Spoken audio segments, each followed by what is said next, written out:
በስመ አብ ወወልድ ወመንፈስ ቅዱስ አሐዱ አምላክ። ስንክሳር ንዕለት 17 ግንቦት። በዛ ዕለት እዚኣ ቅዱስ አቦ ዓብይ ኤጲፋንዮስ ናይ ቆጵሮስ ኤጲስቆጶስ ዓረፈ። እዚ ቅዱስ እዚ ካብ ቤት ገብርኤል ዝበሃል ቦታ ናብቲ ግራውቲ ዝቐረበ እዩ። ወለዱ ኣይሁድ ነበሩ፣ ብሕጊ ኦሪት ዝኸዱ ነበሩ። ንሳቶም ኣቦኡን ኣዲኡን ከዓ ሕያዎት ተኻታት ነበሩ። ኣቦኡ ገባራይ ነበረ፣ ቀልጢፉ ከዓ ሞተ። ነዚ ቅዱስ እዝን ንሓንቲ ጓልን ከዓ ሓደገ፣ ኣዲኦም ድማ ሕጊ ኦሪት እናኣምሃረት ዓበየቶም። ኣቦኡ ከዓ ሓደ ኣድጊ ሓደገሉ፣ እቲ ኣድጊ ከዓ ርጉም ነበረ። ኣዲኡ ከዓ ንኤጲፋንዮስ ነዚ ርጉም ኣድጊ ሸጥካ ዓርፍ፣ በቲ ሽያጡ ከዓ ተጠቐሚላ መኸረቶ። ቅዱስ ኤጲፋንዮስ ነዚ ኣድጊ ንኽሸጦ ሒዝዎ ክኸይድ ከሎ ንሓደ ፊላታዎስ ዝበሃል ጻድቕ ሰብኣይ ረኸቦ። ደው ኢሉ ከዓ ንኽገዝኣሉ ዋጋ ዕዳጋ እናገበረ ከሎ እቲ ኣድጊ ንኤጲፋንዮስ ኣብ ኩሊቱ ረግሖ፣ ኣብ ምድሪ ከዓ ወደቐ፣ ከምኡውን ድማ ቀረበ።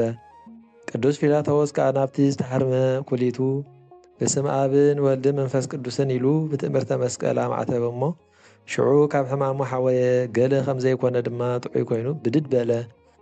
ድሕሪዚ ፊላታዎስ ናብቲ ኣድጊ ዓዊሉ በቲ ዝተሰቕለ ጎይታና ኢየሱስ ክርስቶስ ክትመውት ይግባእ ዝብል ቃል ኣውፅአ እሞ ንግዚኡ ወዲቑ ሞተ።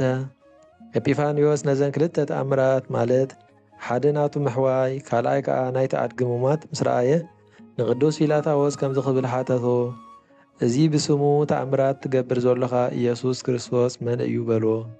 ንሱ ከዓ ንኤጲፋንዮስ መለሰሉ፣ ንሱ ኣይሁድ ኣብ ኢየሩሳሌም ሰቐልዎ ወዲ እግዚኣብሔር ኢየሱስ ክርስቶስ ምስጋና ንዑ ይኹን በሎ። እዚ ነገር እዚ ንኤጲፋንዮስ ኣብ ልቦ ኣተዎ። በቲ ግዜቲ ሓደ ሃብታም ኣይሁዳዊ ነበረ። ንኤጲፋንዮስ ወሲዱ ከዓ ሕጊ ኦሪት እናምሃረ ዓበዮ። ነዚ ኣይሁዳዊ ከዓ ዕለተ ሞቱ ቀረበ። ወራሲ ኣይነበሮን እሞ ኩሉ ጥሪቱ ንኤጲፋንዮስ ኣውሪስዎ ሞተ። ሓንቲ መዓልቲ ከዓ ሓደ ሉክያኖስ ዝስሙ ጻድቕ መነኮስ ከምኡውን ፈላጥ ጸጋ እግዚኣብሔር ዘለዎ ንኤጲፋንዮስ ረኸቦ። ኣብ መንገዲ ከዓ ብሓደ ሓቢሮም ከዱ።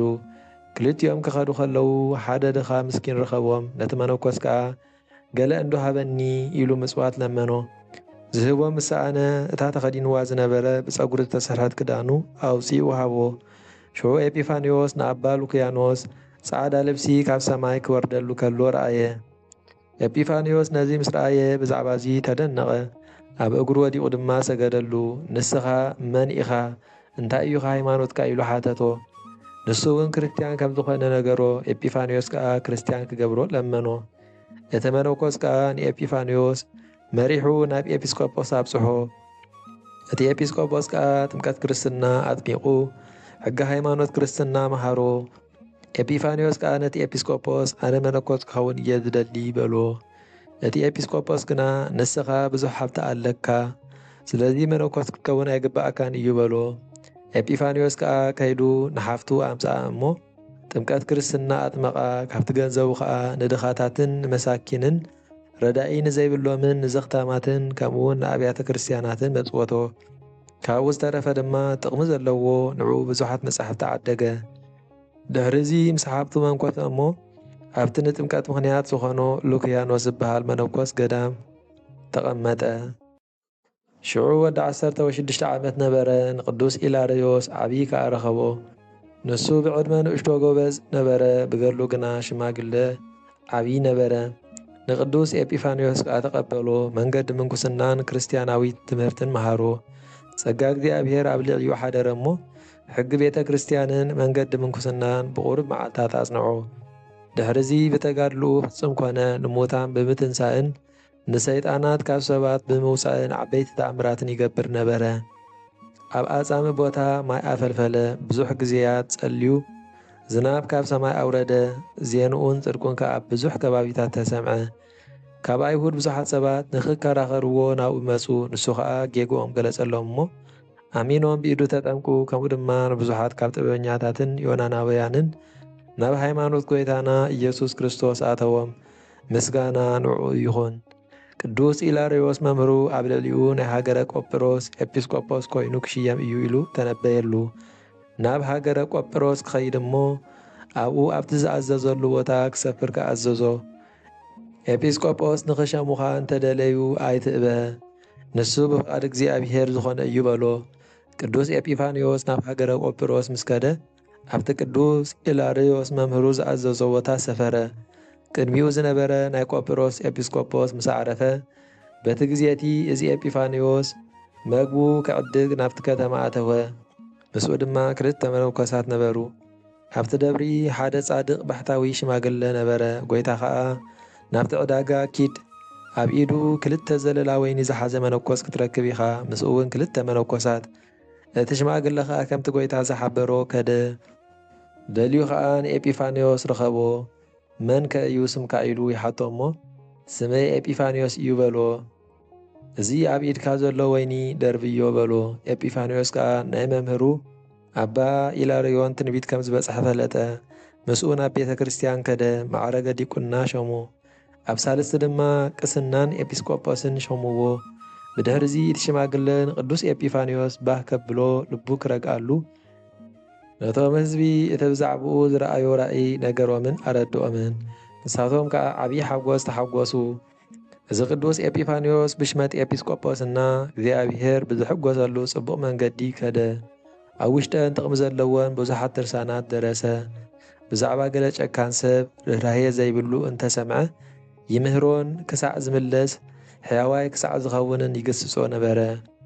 ኣብ ልዕሊ ኣባ ዮሃንስ ናይ ኢየሩሳሌም ኤጲስቆጶስ ሓደ ምኽንያት ኣመኽነየ።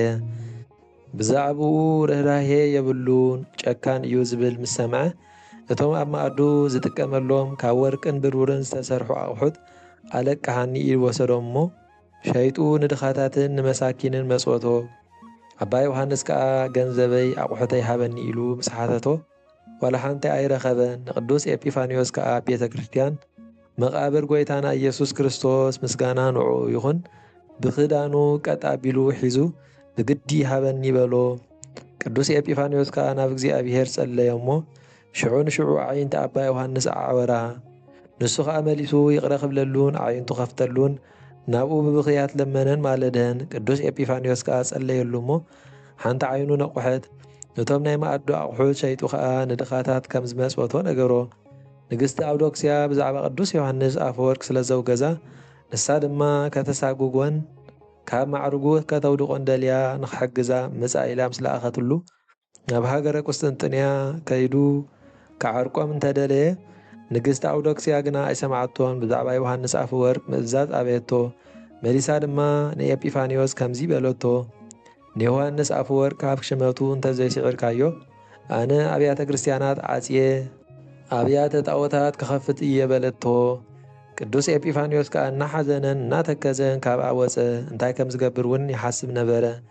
ኣገልገልትታ ንግስቲ ድማ ኣብ ሃገረ ቁስጥንጥንያ ናይ ሓሶት ወረ ኣውረዩ።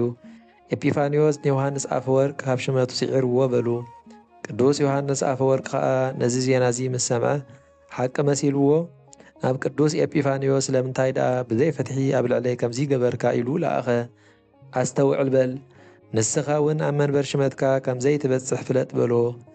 ኤጲፋንዮስ ከዓ መልሲ ናይ መልእኽቱ ለኣኸሉ፣ ኣነስ ብዛዕባኻ ዝጸሓፍክዎ ዋላ ሓንቲ የለን፣ ምስ ንግስቲ እውን ኣብ ልዕሊኻ ዝተሰማማዕክዎ የብለይን እምበኣር ንስኻ እውን ካብ ስደትካ ኣይትምለስን ኢኻ በሎ። ብድሕሪ እዚ ቅዱስ ኤጲፋንዮስ ናብ ሃገረ ስብከቱ ክኸይድ ደልዩ ካብ ቁስጥንጥንያ ወፂኡ ብመርከብ ናብ ቆጵሮስ ከደ። እግዚኣብሔር ከዓ ብሃገረ ስብከቱ ከይበጽሐ ኣብታ መርከብ ከሎ ከዕርፍ ፈቐደ። እዚ ከዓ ንቅዱስ ዮሃንስ ኣፈወርቅ ጽድቁን ሓቅነቱን ንኽግለጽ ኢሉ እዩ። ከምኡ ድማ ቅዱስ ዮሃንስ ኣፈወርቅ እውን ኣብ ስደት ሞተ። እዚ እውን ክብሪ ቅዱስ ኤጲፋንዮስ ንኸርኢ ኢሉ እዩ። ቅዱስ ኤጲፋንዮስ ዝዓርፈሉ ግዜ ፈሊጡ ተንሲኡ ጸለየ እሞ ንደቂ መዛሙርቱ ነገሮም። ብድሕሪኡ ኤጲስቆጶሳት ከም ዝኾኑ ነገሮም። ድሕሪዚ ሰላም ኢልዎም ደቀሰ፣ ብሰላም ዓረፈ። በረኸቱ ምሳና ትኹን ዘለዓለም ዓለም ኣሜን። ሰላም እብል በቃለ ስብሃት ወይባቤ ለከናፍሪሁ መሃዘ ከርቤ ኤጲፋንዮስ ከዊኖ በመንፈስ ቅዱስ ነባቤ እምኣመረ ሳይኩ ኣፍኬመ መላእክት ግልባቤ ውስተ ልብየ እችይተ እያሂደርኩ ይቤ። ሰላም ለአባ ሉክያኖስ ኤጲፋንዮስ ዘዴገኖ ሕገ አበዊሁ መኒኖ ሰበነጸረ ገሃደ እምሃበ ልዑል አምላከ አድህኖ ልብሰ ክብር ጸዓዳ ዘላዕሊሁ